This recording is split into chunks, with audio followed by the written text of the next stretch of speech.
E é interessante, muitos acham que movimentos gigantescos, chamados cristãos, talvez não mais modernos, sejam evangélicos, de hoje são provas, ou prova, na opinião de muitos, de que estão certos, de que são abençoados por Deus. Olha o nosso tamanho, olha o nosso gigantismo. Isso não é prova.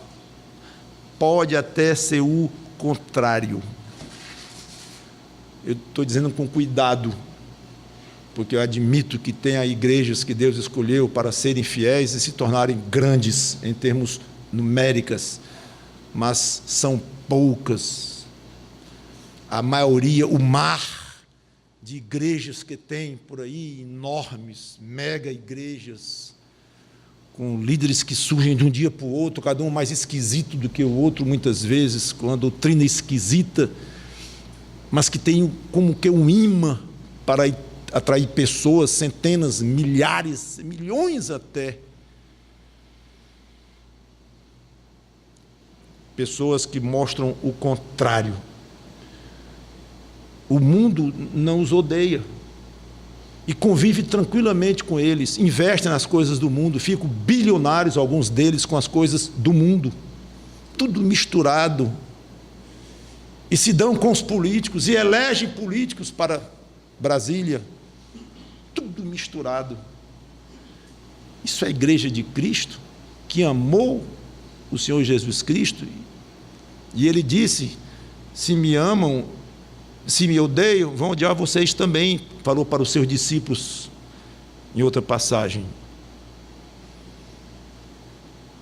A principal característica da igreja de Cristo é ser odiada pelo mundo, o que é lógico,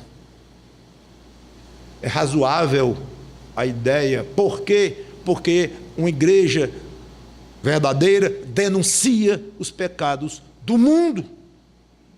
Esses movimentos enormes que nós vemos por aí, não apenas os bilionários, mas também outros milhares menores, mas tão falsos quanto os outros, dificilmente em muitos deles se fala em pecado, perdição, inferno. Isso dói nos ouvidos do mundo, sempre doeu. A forma do mundo reagir a isso e dizer que não gosta pode até mudar, mas na essência é a mesma do tempo de Jesus. Não gostam, não gostavam de Jesus dizer que eles eram pecadores, precisavam vir a Deus através dele, só através dele. Pronto, não gostavam, e ninguém gosta, e a igreja hoje continua dizendo, o mundo é pecador, você, amigo, é pecador, você, amiga, é pecadora, pode ser rei, pode ser príncipe, pode ser pobre, pode ser rico, é pecador, e precisa de Cristo para a sua salvação. E se não aceitar Cristo como seu Salvador, vai para o inferno. Quer anotar? Quer gravar? Inferno. Absolutamente fora de moda o que eu estou dizendo aqui. Odioso aos ouvidos do mundo. Inferno. Pois é. Você sabe qual é o personagem bíblico que mais falou em inferno? Jesus Cristo. O próprio. Aí vem dizer que o inferno não existe, que é uma invenção, e que não se deve falar isso, porque ofende, novamente a ideia de politicamente correto, ofende aos ouvidos das pessoas, agride. Mas é melhor agredir de uma maneira amorosa, que significa visando o melhor, do que deixar perecer eternamente no próprio inferno que eles dizem não querer nem ouvir falar. Eu me sentiria muito em paz se eu soubesse que cada pessoa que ouviu uma pregação minha e que não aceitou Cristo e foi para o inferno, ouviu falar da minha boca a palavra inferno, como pregador. Não sei se eu falo toda a pregação, nunca fiz uma estatística. Quantas vezes eu falo a palavra inferno por pregação, não sei. Mas não é pouco não. Porque faz parte de quem tem interesse verdadeiro em ser fiel a Deus, e quem ama aquele que peca, como eu era, como você era, cada um de nós era pecador, ia para o inferno direto, já estava condenado, era só questão de tempo para chegar lá. Cuidado, amigo, quem avisa, amigo é.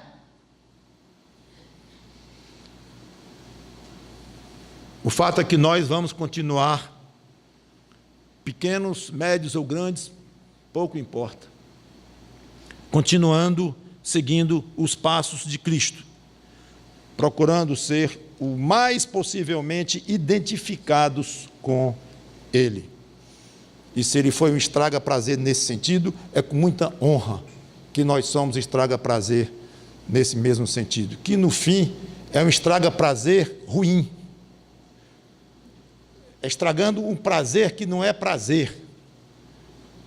A rigor não seria estraga prazer, mas estraga o que parece prazer. Talvez fosse o nome melhor. Como é que eu vou pagar um homem chamado Haroldo Heiner, que pregou o evangelho para mim, e ouviu muitas perguntas, ouviu muita frase arrogante de um jovem cabeludo de 20 e poucos anos de idade, que se achava o máximo nesta terra, dizendo tolices, meses após meses, e ele bondosamente, carinhosamente, honestamente pregando o evangelho para mim, pregando o evangelho para mim, pregando o evangelho para mim. Então ele era estraga-prazer? Talvez fosse, mas estraga o que parecia prazer. Depois eu descobri que o que eu pensava que era prazer, não era prazer coisa nenhuma, era ilusão. Mesmo em coisas que não eram em si mesmas pecaminosas, mas eram coisas inseridas num contexto que não levavam Deus em consideração. Então eram coisas que iam me levar ao inferno. E o pecado já habitava em mim, é claro, como em todos nós, desde que nascemos, como já comentei. Então, meu amigo, meu irmão, minha irmã, continue falando o evangelho de uma maneira, pode ser serena, não precisa estar gritando, não precisa estar desrespeitando as convicções dos outros, mas de uma maneira amorosa, firme, insistente dentro de limites. Peça sabedoria a Deus para falar, com quem falar, como falar, mas não deixe de falar.